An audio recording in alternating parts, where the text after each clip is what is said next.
Prime Minister Dr. Harris said the members of the European Parliament who recently called for the European Commission to revoke visa waiver for St. Kitts and Nevis should apologize to the country. The Prime Minister argued the call for revocation was made without merit.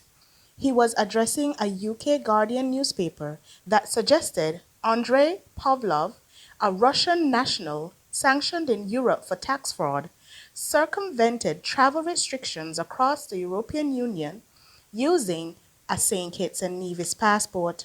Though the article did not say if Mr. Pavlov had a St. Kitts and Nevis passport through the Citizenship by Investment program, European MP Anna Gomes and her colleague wrote to the European Commission President asking for visa waiver with St. Kitts and Nevis be reviewed until the country can prove it does not allow undesirable actors to get its passports.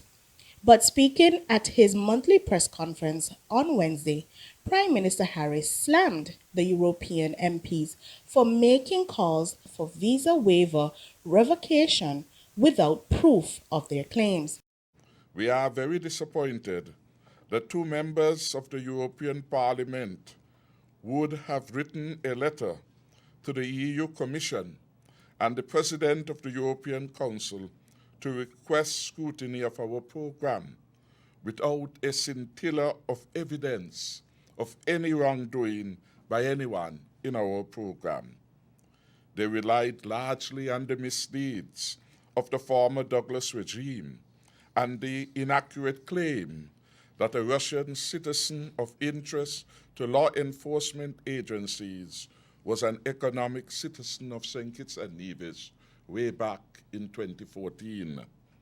It is not a good reflection of the reliability and seriousness of members of the European Parliament that they should seek punitive action against any entity without giving the accused the benefit of due process and natural justice, and without regard for the consequence of their ill-informed letter, not just for the viability of our program, but for all programs in the region.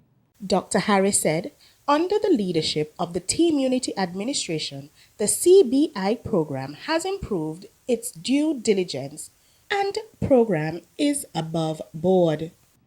Our support is reflected in that we keep our contributions up to date. We are largely compliant with respect to the OECD requirements for transparency in tax matters. We are compliant with the European Union's requirements.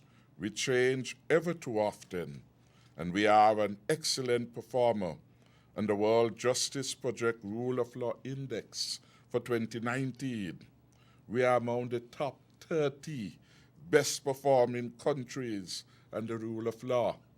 We are number 1 in the OECS and number 2 in the sub-region on that index.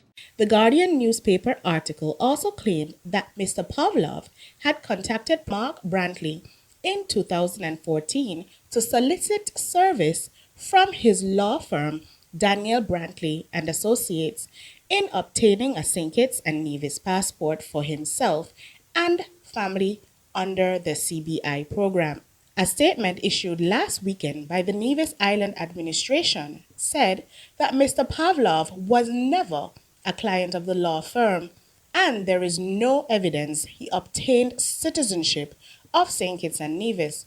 However, the opposition Nevis Reformation Party has this week criticized Mr. Brantley for seeking to engage Mr. Pavlov despite reports of his questionable character. I am Namayambum Godalo for SKN Newsline.